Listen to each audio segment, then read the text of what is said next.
இறைவழி மருத்துவம்.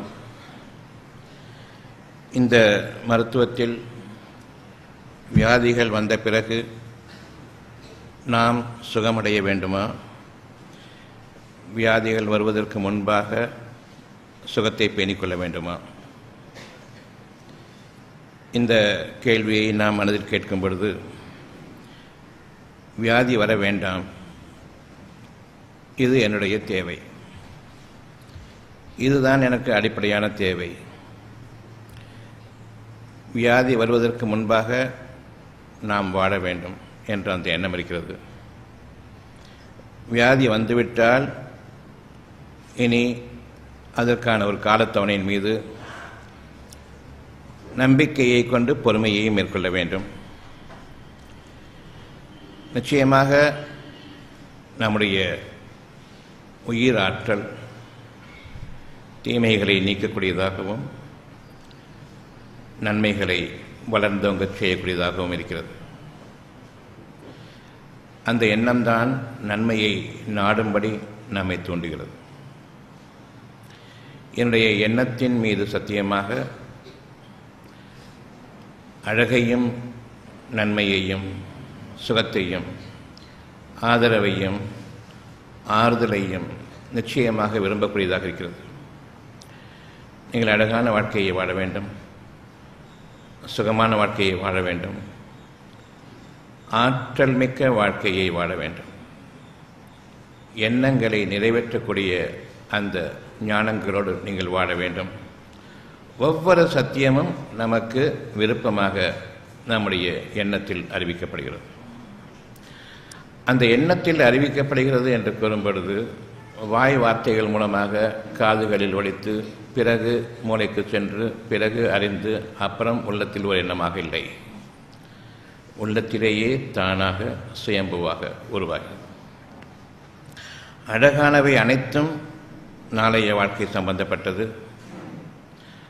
அதில் உங்களுக்கு எந்த விதமான ஆற்றலும் கிடையாது.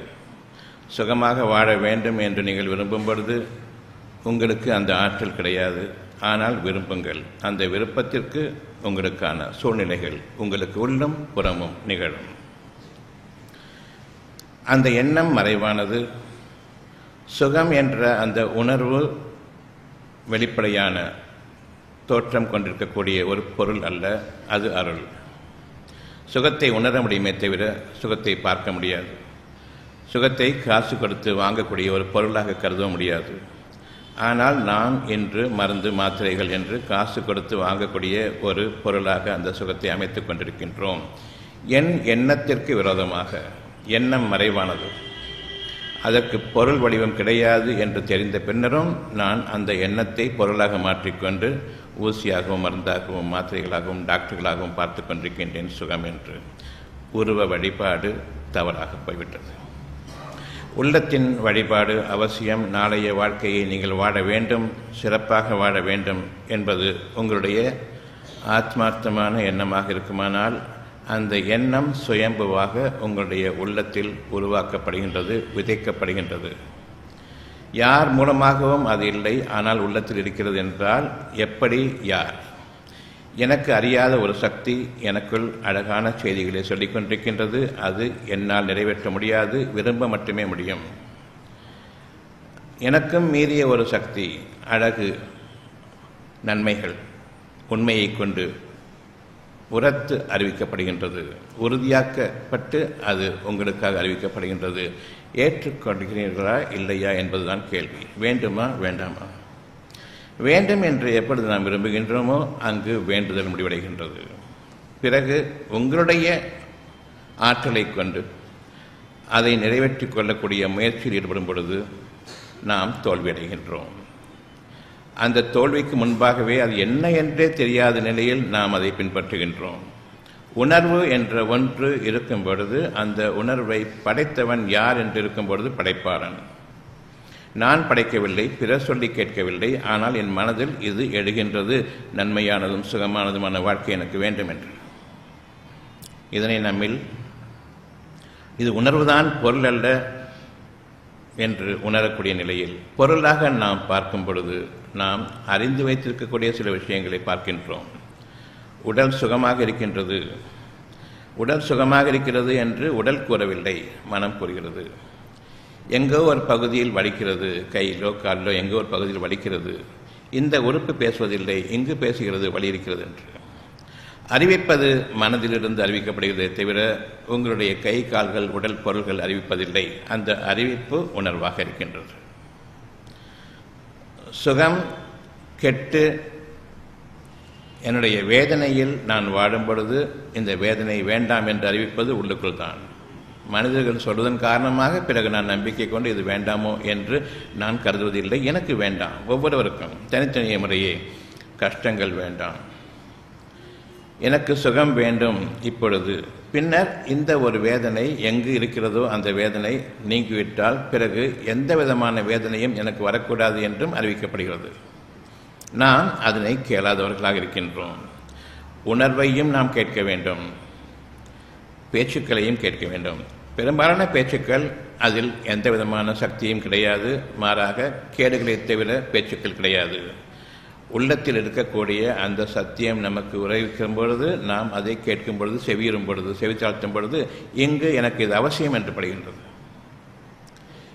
இந்த காலத்தில் மட்டுமல்ல, எந்த காலத்திலும் சரி எனக்கு இந்த சுகம் மட்டும்தான் வேண்டும். அந்த சுகம் என்பது அருளாக இருக்கின்றது, பொருள் இல்லை. அதனை நாம் விலை கொடுத்து வாங்க முடியாது, அதனை பொருளாக பாவிக்கவும் முடியாது என்பதை இன்று சத்தியத்தை கொண்டு நாம் அறிய வேண்டியவர்களாக இருக்கின்றோம். யார் இந்த மனதை படைத்தது? உருவமற்ற ஒரு மாபெரும் பொக்கிஷமாக. அங்கிருந்து தான் என்னுடைய வாழ்க்கை ஆரம்பமாகின்றது. நாளைய தேவை எனக்கு என்ன என்பதை இங்கு நான் அறிகின்றேன். பிறகு அதனை நான் எதிர்பார்க்கின்றேன், அதன் அளவில் முயற்சியும் செய்கின்றேன்.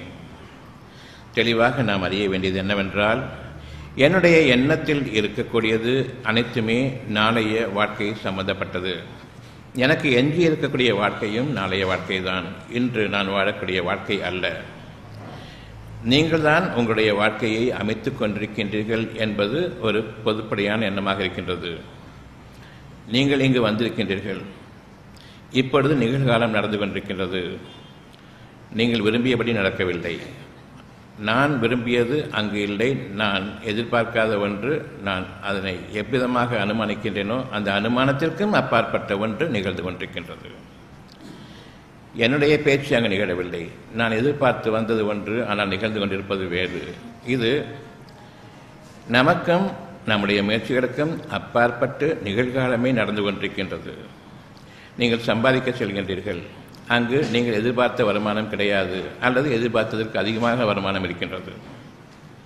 நீங்கள் நினைத்தது அங்கு நடக்கவில்லை. உங்களுடைய எண்ணம் ஒரு பக்கம் இருக்க, நிகழ்ந்து கொண்டிருப்பது இன்னொன்று. அதிகமாக வருமானம் வந்துவிட்டால் எனக்கு அதிர்ஷ்டம் என்று கூறுவோம், குறைவாக வருமானம் வந்துவிட்டால் கவலை ஏற்பட்டுவிடுகின்றது. நாளைக்கு எனக்கு இதுதான் நிகழுமோ, நாளைக்கு என்ன செய்வோம் என்று கவலை வந்துவிடுகின்றது. அப்படியானால் நீங்கள் சம்பாதிப்பது என்ன? உங்களுடைய முயற்சியை கொண்டும், உங்களுடைய திறமையை கொண்டும், உங்களுடைய அனுபவங்களை கொண்டும் நீங்கள் சம்பாதிப்பது என்ன? நிச்சயமாக ஒன்றுமில்லை. நான் எதிர்பார்ப்பதும் நான் முயல்வதும் எனக்கு அப்பால் நிகழக்கூடிய ஒன்று நிகழ்ந்து கொண்டிருக்கின்றது. இதில் நான் யார் என்று கேட்கும் பொழுது இருக்கக்கூடியதை கெடுப்பதை தவிர வேறு எதுவும் இல்லை. நாளைய வாழ்க்கையை பற்றி இன்று கவலை கொண்டு விடுகின்றேன், கொஞ்சம் எனக்கு சிக்கல் ஏற்படும் பொழுது. ஆனால் இந்த சிக்கல்கள் எல்லாம் கூடாது. நிரப்பமான வாழ்க்கை வேண்டும், மன நிறைவான வாழ்க்கை வேண்டும். இந்த மன நிறைவான வாழ்க்கையை நான் பொருள் நிறைவான வாழ்க்கையாக அமைத்துக் கொள்கின்றேன். பணம் நிறைய இருந்தால் அது மன நிறைவான வாழ்க்கை என்று. மனதிற்கும் பொருளுக்கும் சம்பந்தம் இல்லை.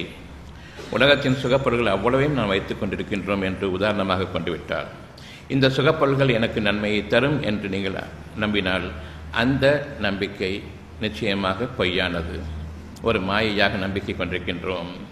மனதில் ஒரு கவலை தீண்டிவிட்டால் சொற்கவனமே இருந்தாலும் சரி, அதில் விட்டும் நாம் வெளியேறிவிடுவோம், நிலை கொள்ளாமல் தவிப்போம். பஞ்சுமெத்தையாக இருந்தாலும் படுக்க முடியாது, எழுந்து உட்கார வேண்டும். மனநிலை அவ்விதமாக இருக்கின்றது. மன ஆற்றாமையும் மனதில் ஏற்படக்கூடிய கலவரங்களும் குழப்பங்களும் படுக்கை விட்டும் எழுந்திருக்க செய்கின்றன. அந்த பஞ்சுமத்தை எனக்கு நெருப்பு படுக்கையாக இருக்கிறது. வீடுகளில் நான் அலைகின்றேன், முடியவில்லை. இன்னும் தெருவுக்கும் வந்துவிடுகின்றேன், எனக்கு நிலை கொள்ளவில்லை. வீடுகளில் வாழ முடியவில்லை, தெருவுக்கு வருகின்றேன். எவ்விதமாக நாம் அலைக்கடிக்கப்படுகின்றோம். உங்களுடைய உலக சுகப்பொருள்கள் அவ்வளவு வீடுகள் இருக்கின்றன, அவற்றை விட்டு வெளியேறுகின்றீர்கள். மனம் சுகமாக இல்லை. அவ்வாறெனில் மன சுகத்திற்கான ஆறுதல் உங்களுக்கு எங்கிருந்து கிடைக்கும்? வேண்டும் என்று விரும்புவதை தவிர கிடையாது. உங்களால் ஒரு அணுவை கூட அவனுடைய அனுமதியின்றி அசைத்துவிட முடியாது என்பதை நீங்கள் அறிவீர்கள். சொல்லிக்கொண்டும் இருக்கின்றோம், கேள்விப்பட்டு கொண்டிருக்கின்றோம். அவனன்றி அணுவும் அசையாது என்று. அவனிடம் திரும்பும் பொழுது அந்த இறை உணர்விடம் நாம் திரும்புகின்றோம். எது ஏற்கனவே எனக்கு அறிவிக்கப்பட்டதில் இருக்கின்றதோ அந்த உணர்வின் பக்கம் நான் திரும்புகின்றேன். அறிவிக்கப்பட்டிருப்பது எந்த கேடும் தீண்டக்கூடாது என்று, எந்த சுகவீனமும் ஏற்படக்கூடாது என்று அறிவிக்கப்பட்டிருக்கின்றது. நான் அங்கு திரும்புகின்றேன். இப்பொழுது சுகவீனம் ஏற்பட்ட பிறகு நான் திரும்புகின்றேன். சுகவீனம் ஏற்படுவதற்கு முன்பாகவே நாம் அந்த பக்கம் திரும்பியிருக்க வேண்டும். ஏனென்றால் அப்பொழுதும் அங்கு இருந்திருக்கின்றது நாளைக்கு எனக்கு எந்த கஷ்டமும் வரக்கூடாது என்று. அவ்விதமாக நாளைக்கு எனக்கு ஒரு கஷ்டம் நிகழும் என்பது உண்மையானால் இப்பொழுது நீங்கள் வேண்டாம் என்று விரும்புங்கள். அந்த விருப்பம் உங்களுடைய சூழ்நிலைகளை உங்களுக்கு ஏதுவாக மாற்றி அமைக்கும். அப்படியென்றால் இறைவனுடைய உதவி எனக்கு வேண்டும். நன்மைக்கு மட்டுமே, அவனன்றி அணுவும் அசையாது. நன்மைக்கு மட்டுமே எனக்கு இறைவனுடைய உதவி வேண்டும். தீமைக்காக யாரும் நம்முடைய இறைவன் பக்கம் திரும்புவதில்லை, இறை உணர்வின் பக்கம் திரும்புவதில்லை. தீமைக்கு நான் எதனை விரும்புகின்றேனோ அந்த தீமை உங்களுக்கு வந்து சேரும். நாளைய வாழ்க்கையை நான் அமைக்கப் போகின்றேன் என்று கூறும்பொழுது தீமை சூழ்ந்து கொண்டது, கேடு சூழ்ந்து கொண்டது. நாளைய வாழ்க்கையை பற்றிய உணர்வு அறிவிக்கப்பட்டிருக்க நாளைய வாழ்க்கையை பற்றிய கேடுகளாக அந்த உணர்வை பொருளாக மாற்றிக்கொண்டு இதுதான் நான் விரும்பக்கூடிய நாளைய வாழ்க்கை என்று நான் கற்பனை செய்கின்றேன். இந்த கற்பனை தவறானது. நீங்கள் விரும்பக்கூடிய ஒன்றை நிகழ்த்தி கொள்ள இன்று முயற்சி செய்யுங்கள். ஏதாவது ஒன்றை நீங்கள் முயற்சி செய்யுங்கள். உங்களுக்காக முடிகிறதா என்று பாருங்கள். காலை கடன்களை கழிக்க வேண்டும் என்று நீங்கள் உங்களுடைய இரவு பொழுதில் காலையில் எழுந்ததற்கு முன்பாகவே நீங்கள் எண்ணம் கொள்கின்றீர்கள். ஆனால் நான் விரும்பியபடி என் வயிறு சுகமாகவில்லை. அவசரமாக போகக்கூடாது, அமைதியாக போக வேண்டும். அதில் அவசரமும் இருக்கிறது. என்னை அறியாமலேயே அங்கு காப்பாற்றுவோன் யார்? அவசரம் என்னை தவறச் செய்யும். அந்த தவறுகளில் எனக்கு பெரும் நஷ்டங்கள் உண்டு, கஷ்டங்கள் உண்டு, வேதனைகள் உண்டு. இருந்த போதிலும் நாம் அதனை மறுத்தவர்களாக நம்முடைய பாதையில் முனைகின்றோம். தண்ணீர் தாகம் அடிக்கின்றது, அந்த வேளையில் குடிக்க முடியாது. எவ்வளவு சாப்பிட்டாலும் தண்ணீர் தாகம் அடங்கவில்லை. பசிக்கிறது, ருசியாக சாப்பிட வேண்டும். போய் உட்கார்ந்தால் ருசி இல்லாத உணவாக இருக்கின்றது. ஏதோ ஒரு குறை அமைந்து விடுகின்றது. ஒரு காஃபி டீ குடித்தா கூட நான் விரும்புகிற மாதிரி எனக்கு கிடையாது, அது வேறு விதமாக இருக்கும். நானே சமைச்சால் கூட அது வேறு விதமாக இருக்கும். எவ்விதம் நீங்கள் உங்களுடைய எண்ணத்தை நீங்கள் பொருளாக மாற்றுகின்றீர்கள். உள்ளட்சம் வேண்டும், பிரார்த்தனையும் வேண்டும். அவனன்றி ஒரு அணு கூட உங்களுடைய நன்மையின் பாதையில் உங்களால் அசைக்க முடியாது என்பதை அறிந்து கொள்ளுங்கள். நான் இப்பொழுது ஊசிகளையும் மாத்திரைகளையும் வேக்சினேஷன் போட்டுக்கொண்டு நாளைய வாழ்க்கையில் சுகமாக இருப்பேன் என்று கூறுகின்றோம். பெரும் வழிகேட்டில் நாம் ஆகியிருக்கின்றோம். ஊர் உலக மக்களை நான் பார்த்து என்னுடைய பாதையை நான் கெட்ட வழிகளின் மீது ஆக்கிக்கொண்டேன், சிந்தித்து உணராததன் காரணமாக. ஒவ்வொரு மூச்சும் சரி உங்களுக்கு நீங்கள் விரும்பிய உங்களுடைய சுகத்தை கொடுக்கக்கூடிய மூச்சாக இல்லை. ஒரு அழகான மூச்சு இருக்கின்றது, சாதாரண மூச்சு விட்டுக் கொண்டிருக்கின்றோம். பரந்த அந்த மூச்சுக்கு இணையாக சாதாரணமாக விட்டுக்கொண்டிருக்கிற மூச்சுக்கு நிச்சயமாக அந்த சுகம் கிடையாது. சுகத்தில் வேறுபாடு இருக்கின்றது. சுகமாக நான் உணர்ந்து கொண்டிருப்பது ஓரளவு கஷ்டத்தோடு நான் வாழ்ந்து பழக்கப்பட்டு விட்டேன். இன்னும் சுகத்தை நான் அடையவில்லை. சுகத்தை முழுமையாக நான் அனுபவிக்கவும் இல்லை. இதுதான் சுகம் என்று எண்ணிக்கொண்டிருக்கின்றோம். துன்பத்தோடு இன்பமும் கலந்திருக்கின்றது, கஷ்டங்களோடு வேதனைகளும் கலந்திருக்கின்றன. இன்னும் என்னுடைய ஆற்றாமைகளோடு என்னுடைய ஆதரவும் ஆறுதலும் கலந்திருக்கின்றது. இவை அனைத்தையுமே நான் ஒட்டுமொத்தமாக ஆக்கிக்கொண்டு நான் சுகமாக இருப்பது போன்று எண்ணிக்கொண்டிருக்கின்றேன். என் மனதின் பக்கம் நான் திரும்பினால் தெரியும், நிச்சயமாக நான் சுகமாக வாழவில்லை. சுகம் மட்டுமே இருக்குமானால் நாளை வாழ்க்கை பற்றிய கவலை நீங்க வேண்டும். எதனை நாம் மனதில் கொண்டிருக்கின்றோமோ அது நிகழ இருக்கின்றது. உங்களுடைய எண்ணம் உங்களை வாழ்வித்துக் கொண்டிருக்கின்றது. நீங்கள் விரும்பினீர்கள், இங்கு வந்திருக்கின்றீர்கள். விரும்பாமல் வர முடியாது. உங்களுடைய எண்ணத்தின் பிரகாரம் உங்களுடைய சூழ்நிலைகளும் மாறிக்கொண்டிருக்கின்றன. அந்த எண்ணம் உங்களுடைய மாபெரும் சக்தியாக நீங்கள் கருதக்கூடிய இறைவனுடைய ஆற்றலை கொண்டு அங்கு உருவாக்கப்பட்டிருக்கின்றது.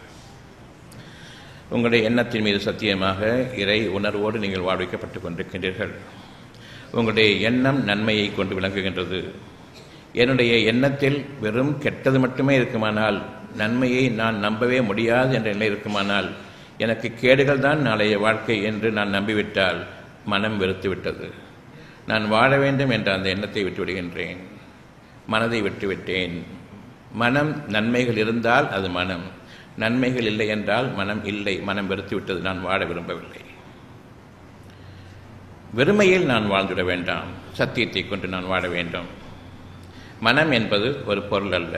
அழகும் நன்மையும் விருப்பங்களும் இருந்தால் மனம் இருக்கின்றது, அது நீங்கிவிட்டால் மனம் விட்டு போய்விட்டது. மனம் என்பது ஒரு பொருள் அல்ல, பேரருள். அந்த பேரருள் இறைவனுடைய செய்திகளை தாங்கி நிற்கின்றது. அந்த இறைவனுடைய செய்திகளை தாங்கி நிற்கக்கூடிய அந்த நெஞ்சம் மனமாக இருக்கின்றது. முழுமையான இறைவனுடைய ஆசீர்வாதங்கள் அங்கு இறங்கியிருக்கின்றன. இந்த ஆசீர்வாதங்களை உங்களுடைய வாழ்க்கையினுடைய நாளைய அமைப்பாக இறைவன் அமைக்கின்றான். நீங்கள் அமைக்காதீர்கள் கற்பனையை கொண்டு. உங்களுடைய கற்பனை எல்லாம் நீங்கள் படைத்த பொருள்களை கொண்டு நீங்கள் வாழ விரும்புகின்றீர்கள், அவ்வளவுதான். உங்களுடைய சுகப்பொருள்களாக நீங்கள் எதனையெல்லாம் கண்டுபிடித்தீர்களோ அதை கொண்டு வாழ்ந்து கொண்டிருக்கின்றீர்கள். அதில் உயிரோட்டம் இல்லை என்பதை அறியுங்கள். வெளியில் நாம் பார்ப்போமேயானால் 2 விதங்களில் இருக்கின்றன. ஒன்று இறைவன் படைப்பு, இன்னொன்று நீங்கள் கண்டுபிடித்த படைப்புகள், உங்களுடைய அறிவை கொண்டு நீங்கள் அமைத்துக்கொண்ட சில படைப்புகள். இந்த 2ம் தான். ஒன்று செயற்கை, இன்னொன்று இயற்கை. நீங்கள் செயல்படுத்தக்கூடிய உங்கள் கைகளை கொண்டு செயல்படுத்தக்கூடியவை செயற்கையாக இருக்கின்றது. இறைவன் தன் ஆற்றை கொண்டு படைக்கக்கூடிய அவ்வளவும் இயற்கையாக இருக்கின்றது, இயல்பாக அமையும். அதில் எந்த விதமான மாற்றமும் கிடையாது. இயல்புக்கு விரோதமாக நாம் வாழ்ந்து கொண்டிருக்கின்றோம், இயல்புக்கு சாதகமாக இயற்கை வாழ்ந்து கொண்டிருக்கின்றது நமக்காக. அதில் குளிர்ச்சி இருக்கின்றது, இதில் வெப்பம் இருக்கின்றது. மின்சாரத்திலிருந்து வரக்கூடிய இந்த காற்று வெப்பக்காற்று, நாம் குளிர்ந்த காற்று என்று எண்ணிக்கொண்டிருக்கின்றோம். அந்த மின்சாரத்தின் அந்த விசிறியை அணைத்துவிட்டால் ஒரு செகண்டில் அந்த உஷ்ணங்கள் வெளியேற பார்ப்போம். ஒரு செகண்ட் குப்புன்னு வேக்க ஆரம்பிக்கும், ஒரு உஷ்ணம் தெரிய ஆரம்பிக்கும், பிறகு நார்மலாகும், இயற்கையாக மாறும். இதற்கு காரணம் அவ்வளவு சூடும் உள்ளுக்குள் இறங்கிக் கொண்டிருக்கின்றது. அதை போடும் பொழுது இந்த வெப்பம் வேண்டாம் என்று நீங்கள் விரும்ப வேண்டும். இதில் உள்ள தீமைகள் என்னை நீங்கக்கூட என்னை தொடக்கூடாது என்று விரும்ப வேண்டும். ஆனால் நான் பெருமை கொண்டவர்களாக நான் கண்டுபிடித்திருக்கின்றேன், மின்சாரத்தை கண்டுபிடித்து விட்டேன். அது நெருப்பும் உயிரை பலிவாங்கக்கூடியதுமான மிக கெட்ட சக்தி என்பது தெரிந்த பிறகும் அதிலிருந்து பாதுகாத்துக் கொள்ள வேண்டி இறைவனிடம் விரும்பாமல் நாம் மனதில் எண்ணம் கொள்ளாமல் நாம் பெருமை கொள்கின்றேன், என்னுடைய ஆற்றலை கொண்டு பெருமை கொள்கின்றேன். எங்கு ஓடிக்கொண்டிருந்த மின்சார விசையை அணைக்க வேண்டும். இந்த சத்தத்திற்கு அந்த சத்தம் விரோதமானது, இந்த ஆற்றலுக்கு அந்த ஆற்றல் விரோதமானது, இந்த அமைதிக்கு அது நிச்சயமாக அலங்கோலமானது. வேண்டாம் என்று விரும்புகின்றேன். மனிதனுடைய கண்டுபிடிப்புகள் அவ்வளவுமே உயிரற்ற ஜடங்களை வைத்துக்கொண்டு நான் சுகமாக வாழ்கின்றேன் என்று எண்ணிக்கொண்டிருக்கின்றேனே, அங்கு என்னுடைய ஆற்றல் குறைந்து இயற்கையினுடைய நன்மைகள் அங்கு இல்லாமலாகி மனதில் கெட்ட சக்திகள் பெருமையின் காரணமாக நான் வாழ்கின்றேன் என்று கூறியதன் காரணமாக இனி உங்களுடைய வாழ்க்கையில் நீங்கள் தான் வாழ்கின்றேன் என்று கூறும்பொழுது இறைவனுக்கு விரோதமாகவும் நன்றி அற்றவர்களாகவும் சிந்தித்து உணராதவர்களாகவும் நாம் செயல்பட்டு கொண்டிருப்பதன் காரணமாக இறைவனிடமிருந்துள்ள ஒரு வேதனை நமக்காக காத்திருக்கின்றது. நீங்கள் உயிரற்ற ஜடங்களில் வாழ்ந்து கொண்டிருக்கும் பொழுது அதில் சுகம் இருக்கின்றது என்று பெருமையும் கொள்கின்றீர்கள். நான் இயற்கையை அமைத்திருக்கின்றேன், அதில் ஒன்றுமே இல்லை என்று துச்சமாக பார்க்கின்றீர்கள். எவ்விதம் நாம் நம்முடைய எண்ணங்களில் சீரழிந்து கொண்டிருக்கின்றோம் என்பதை விளக்குவதற்கு ஒரு அனுமானமாக உங்களுடைய இருதயத்தில் அமைக்கப்பட்டுள்ள நன்மைகளை கவனியுங்கள். அது உருவமற்றது. எண்ணம் மனம் உருவம் அற்றது. உருவமற்ற நாளைய வாழ்க்கையில் உங்களுக்கான ஆசீர்வாதமாக உங்களுடைய எண்ணங்களில் அமைக்கப்பட்டிருக்கின்றது நற்செய்திகளாக, அழகான செய்திகளாக. இது வேண்டும் என்று விரும்பக்கூடிய அளவுக்கு. இப்பொழுதும் உங்களிடம் கேட்டால் உங்களுக்கு இப்பொழுது என்ன வாழ்க்கையை வாழ்ந்து கொண்டிருக்கின்றீர்களோ இதைவிட நல்ல வாழ்க்கை வேண்டுமா என்று கேட்டால் நீங்கள் குபேரர்களாக இருந்த போதிலும் சரி ஆம் என்று கூறுவீர்கள். அப்படியென்றால் உலகத்தின் சுகப்பொருள் அவ்வளவு வைத்திருக்கின்றீர்கள், உலகம் முழுமையிலும் தங்கத்தையே வைத்துக் கொண்டிருக்கின்றீர்கள், இன்னும் அதுபோன்று உலகத்தினுடைய பொருள்கள் அனைத்தையும் வைத்துக் கொண்டீர்கள் என்று வைத்துக் கொள்வோம். ஒரே ஒரு கேடு உங்களுக்கு வந்துவிட்டால் அவ்வளவையும் கொடுத்து விடுவேன், எனக்கு உயிரை கொடு என்று கேட்பீர்கள். உயிர் முக்கியமா ஜடப்பொருள்கள் முக்கியமா என்று உங்களிடம் கேட்டால் உயிர் முக்கியம். உங்களை கடைத்து கொண்டு போய் வைத்துவிட்டு பணம் கேட்டால் அவ்வளவையும் கொடுத்து விடுவீர்கள், எனக்கு உயிரை கொடு என்று கேட்பீர்கள். அப்படி என்றால் வாழும் காலமெல்லாம் எனக்கு பொருள்கள் தான் முக்கியம் என்று அதனையே நாம் கருத்தில் கொண்டு வாழ்ந்து கொண்டிருக்கின்றோமே, எப்படி நாம் நம்முடைய திசையில் மாறுபடுத்தப்பட்டு விட்டோம்? எப்படி நமக்கு எதிராக நாம் வாழ்ந்து கொண்டிருக்கின்றோம்? உயிரோட்டமுள்ள வாழ்க்கை வேண்டுமா? ஜடப்பொருள்களை வைத்துக்கொண்டு பிணங்களை வைத்துக்கொண்டு வாழக்கூடிய வாழ்க்கை வேண்டுமா? இதற்கு உயிர் கிடையாது, இதுக்கு உயிர் கிடையாது, இதற்கு எதற்குமே உயிர் கிடையாது. ஆனால் நீங்கள் உயிரோட்டம் உள்ளவர்கள், உங்களை சுற்றிலும் உயிரோட்டம் வேண்டும், அந்த உயிர் கிரகிக்கப்பட வேண்டும். அப்படி இல்லை வாழ முடியாது. உயிரை பார்த்தவர்களா நீங்கள்? இல்லை. உயிரை பற்றி என்ன தெரியும்? நமக்கு எதுவும் தெரியாது. அவ்வாறு இருக்கும்பொழுது நான் உயிரை காப்பாற்றிக் கொள்வேன் என்று கூறுகின்றீர்களே, நீங்கள் படைத்த பிறகு அல்லவா அந்த உயிரை பற்றி உங்களுக்கு தெரியும், நீங்கள் காப்பாற்றிக் கொள்ள முடியும் என்று நீங்கள் கூறுவதற்கு? அந்த உயிரை படைத்தவன் யார் என்று கேட்கும்பொழுது நான் இல்லை. இது போதுமானது, இந்த பணிவு போதுமானது. அப்படி என்றால் யார்? எனக்கு மேலான ஒரு சக்தி. அந்த சக்தி இறை சக்தியாக, மாபெரும் ஆற்றல் மிக்க ஒரு சக்தியாக உங்களுடைய உள்ளத்தில் மிக பெரும் ஆசீர்வாதமாக அமைக்கப்பட்டிருக்கின்றது. யாரிடமிருந்து அந்த எண்ணம் இருக்கின்றது? நாளைய வாழ்க்கையை பற்றி. நாளைய வாழ்க்கையை பற்றிய ஒரு எண்ணம் இல்லாமல் எவரும் இல்லை. ஆனால் நீங்கள் அதனை பணம் என்ற ஒன்றாக மட்டுமே மாற்றிக்கொண்டீர்கள். ஜடப்பொருளாக, பிணத்துக்கு ஒப்பான அந்த பணத்தை தான் என்னுடைய வாழ்க்கை முழுமைக்கும் 7 ஜென்மங்களுக்கும் கூட நான் சேர்த்து வைப்பேன் என்று எண்ணிக்கொண்டிருக்கின்றோம். கெட்டது. 7.5 சனி சூழ்ந்து கொண்டது. இதுதான். நம்பிக்கை கொள்ளுங்கள். அதற்கும் மேலாக விருப்பம் கொள்ளுங்கள். நம்பிக்கை வேண்டாம், விருப்பம் கொள்ளுங்கள். நம்பிக்கை தரம் தாழ்ந்தது. பொதுவாக நம்பிக்கையை பற்றி உயர்வாக பேசுவார்கள். அவ்விதமாக அல்ல. நான் விருப்பம் கொள்கின்றேன், அழகான வாழ்க்கை வேண்டும். பிறகு அந்த விருப்பத்தின் மீது சந்தேகம். எனக்கு அந்த சந்தேகத்தின் காரணமாக என்னுடைய வாழ்க்கையில் ஒரு பின்னடைவு, ஒரு கஷ்டம், வேதனை சூழ்ந்து கொண்டது. இப்பொழுது நான் கூறுகின்றேன், எனக்கு சுகமாக வேண்டும், வேதனைகள் நீங்க வேண்டும். இது முன்பே அறிவிக்கப்பட்டது. அழகான வாழ்க்கை வேண்டும், சுகமான வாழ்க்கை வேண்டும் என்று முன்பே அறிவிக்கப்பட்டது. அதனை நான் தவறவிட்டேன். இப்பொழுது அது வேண்டும் என்று விரும்புகின்றேன். ஒவ்வொரு விஷயமும் இன்று நான் அனுபவித்துக் கொண்டிருக்கிற ஒவ்வொரு தீமையும் இதற்கு முன்பாகவே உங்களுக்கு அறிவிக்கப்பட்டது. இது வேண்டாம், நல்ல வாழ்க்கை வேண்டும், சுகமான வாழ்க்கை வேண்டும் என்று விரும்புங்கள் என்று நான் கூறிக்கொண்டிருந்தேன். நான் நல்ல வாழ்க்கையை வாழ்ந்து கொண்டிருக்கின்றேன், சுகமாகத்தான் இருக்கின்றேன் என்று கூறிக்கொண்டிருந்தேன். பொருள்களை வைத்துக்கொண்டு, பணத்தையும் பொருளையும் வைத்துக்கொண்டு, இறைவன் கொடுத்திருந்த ஒரு அழகான ஒரு ஆற்றலை கொண்டு நீங்கள் வாழ்ந்து கொண்டிருக்கும் போது இந்த பணமும் பொருளும் தான் எனக்கு வாழ்க்கையினுடைய கௌரவம் என்று எண்ணிக்கொண்டிருந்தேன். இப்பொழுது அந்த பணத்தை நீங்கள் நீக்க வேண்டும். அதற்காக ஒரு சோதனை. இந்த சோதனைக்கு உங்களுடைய பணமும் பொருளும் நீங்கும். இன்னும் கடன் வாங்கியும் அந்த சுகத்திற்காக வேண்டி உங்களுடைய பொருள்களை செலவு செய்வீர்கள். அந்த பொருள்கள் தான் உங்களுக்கு மிக பெரும் வாழ்க்கையினுடைய ஆதாயம் என்று எண்ணிக்கொண்டிருந்த உங்களுக்கு எங்கிருந்து இப்பொழுது பணத்தை அவ்வளவும் கொடுத்து விடுகின்றேன், எனக்கு சுகம் வேண்டும் என்று கூறுகின்றீர்கள்? பொருளை கொண்டு சுகம் இல்லை, பொருளை நீங்கள் செலவு செய்யும் பொழுது சுகம் இருக்கின்றது. பொருளை சேகரித்து வைப்பதில் சுகம் இல்லை, பொருள்களை செலவு செய்வதில் சுகம் இருக்கின்றது. அந்த சுகத்திற்கு நீங்கள் உங்களுடைய பாத்தியதையை காட்டுங்கள். நான் நிச்சயமாக என்னுடைய அரூபமான அந்த மன வாழ்க்கைக்கு, மனமிக்க வாழ்க்கைக்கு நான் என்னுடைய பொருள்களை செலவு செய்கின்றேன். பொருளின் பக்கம் நாட்டம் போகக்கூடாது. அருளாக நான் வாழ வேண்டும். இறைவனுடைய அருளை கொண்டு நான் வாழ வேண்டும். இவற்றையெல்லாம் படைத்தவர்கள் நீங்கள். ஒரு இலையை உங்களால் படைக்க முடியாது. அதிலிருந்து வரக்கூடிய குளிர்ச்சியை நீங்கள் படைப்பீர்கள். அந்த குளிர்ச்சியில் உயிரோட்டம் இருக்கின்றது, சுகம் இருக்கின்றது. அப்படியானால் இவ்வளவு மரங்களும் இருக்கின்றன, ஒரு பூ கிடையாது, ஒரு காய் கிடையாது, ஒரு பழம் கிடையாது, எந்த விதமான நன்மையும் அதில் இல்லை. உங்களால் கொண்டு வர முடியுமா என்று கேட்டால் முடியாது. ஆனால் வேண்டுமா என்று கேட்டால் வேண்டும். உங்களுக்கு நல்ல வாழ்க்கை வேண்டுமா என்று கேட்டால் வேண்டும். காரணம், இந்த மரங்களை போன்று எந்த விதமான நன்மையும் இல்லாமல், எந்த விதமான உதவியும் நீங்கள் அற்றவர்களாக வெறுமனே வெற்று மனதோடு வெறும் வாழ்க்கை என்ற அந்த ஜடமான வாழ்க்கையை வாழ்ந்து கொண்டிருக்கின்றதை தவிர மனமிக்க வாழ்க்கையை இன்னும் நாம் அடையவில்லை. எனவே தான் உங்களிடம் கேட்கும் பொழுது, இதை விட சிறந்த வாழ்க்கை வேண்டுமா என்று கேட்கும் பொழுது வேண்டும் என்று அடுத்த வார்த்தை வருகின்றது. இது உங்களுக்கு போதுமான பணிவாகும். உங்களுக்கு பெருமை என்ற ஒன்றுக்கு இடமே இல்லை என்பதற்கு பொருளாகும். இந்த அர்த்தத்தை கொண்டு அர்த்தமுள்ள வாழ்க்கையை சிந்தித்து உணர்ந்து வாழாத விடையில் நமக்கு வேதனை காத்திருக்கின்றது.